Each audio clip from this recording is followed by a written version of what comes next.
Welcome back to the channel, y'all. Today we're diving headfirst into a topic that's near and dear to my heart: narcissistic abuse.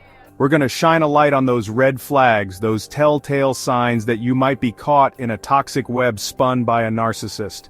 Now, I've seen it all in my years on this earth, and let me tell you, narcissistic abuse is a real thing, and it can leave scars deeper than a Texas-sized ditch.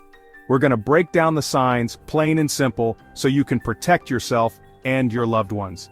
If you find this video helpful, don't forget to like, subscribe, and hit the notification bell for more insightful content.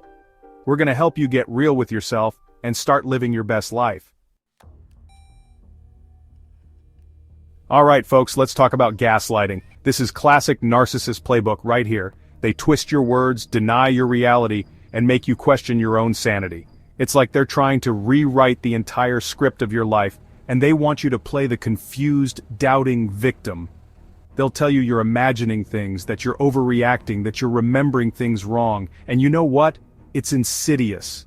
It's a slow burn. It starts off subtle, like a little whisper in your ear, but over time, those whispers turn into screams. You start to doubt yourself, your memories, your perceptions. You start to wonder if you really are crazy, and that's exactly what the narcissist wants. They want you off balance. They want you questioning your own sanity. Because when you're in that state, you're vulnerable, you're easily manipulated, you're less likely to stand up for yourself, less likely to walk away. So how do you fight back? Trust your gut. If something feels off, it probably is. Keep a journal. Document those instances of gaslighting. And for God's sake, talk to someone you trust, someone who can remind you of your own strength and sanity. Now let's talk about isolation, another powerful tool in the narcissist's arsenal. They know that a strong support system is your best defense, so what do? They try to isolate you from your friends, your family, even your coworkers. They'll plant seeds of doubt, tell you that your loved ones don't really understand you, that they're trying to turn you against them.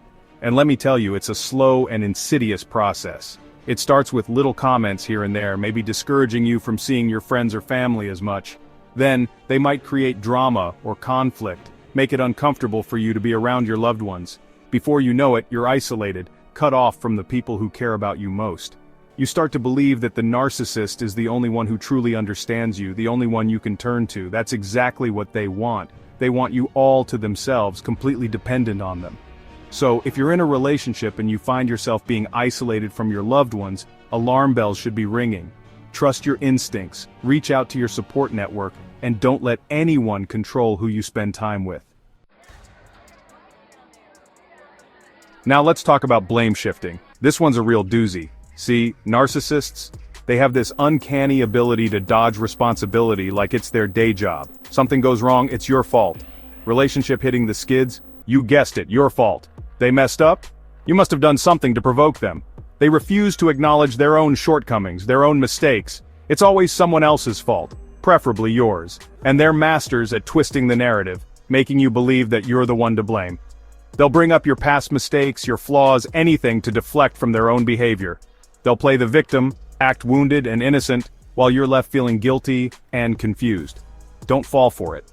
Remember, healthy relationships involve two people taking responsibility for their actions. If you're constantly being blamed for everything, it's a sign that you're dealing with a narcissist.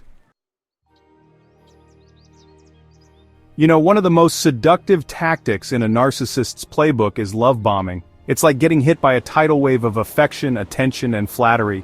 Gifts, compliments, grand gestures, you name it, they're showering you with it. It feels amazing, intoxicating even. You think you've met your soulmate, someone who truly sees and adores you. But here's the catch, folks. It's all an act. A carefully crafted performance designed to reel you in. They're not genuinely in love with you, they're in love with the idea of controlling you, of having you completely under their spell. Think about it. No one can keep up that level of intensity forever. The love bombing phase is unsustainable. So enjoy the attention, but don't get swept away. Pay attention to how they react when you set boundaries or express your own needs. If their love feels conditional, if it feels like they're trying to buy your affection, be wary. Alright folks, remember that pedestal the narcissist put you on during the love bombing phase? Well, get ready for a bumpy ride down, because devaluation is next on their agenda. Once they feel like they've got you hooked, they start to devalue you, chip away at your self-esteem, make you question your worth. Those compliments and adoration you once received, replaced with criticism, put-downs, and subtle insults. They nitpick at your appearance, your intelligence, your accomplishments, anything to make you feel small and inadequate. It's like they're trying to break you down so they can rebuild you in their own image. Someone who's completely dependent on their approval. The worst part is, it's often done so subtly that you don't even realize it's happening. You start to make excuses for their behavior, blame yourself for their unhappiness, and try harder to please them, hoping to regain that initial affection. Don't fall into that trap. You deserve to be with someone who values and respects you for who you are, flaws and all. Now let's dive into another toxic tactic triangulation. This is where the narcissist brings a third person into the mix to create drama, insecurity, and competition. It could be an ex, a coworker, a friend, even a family member.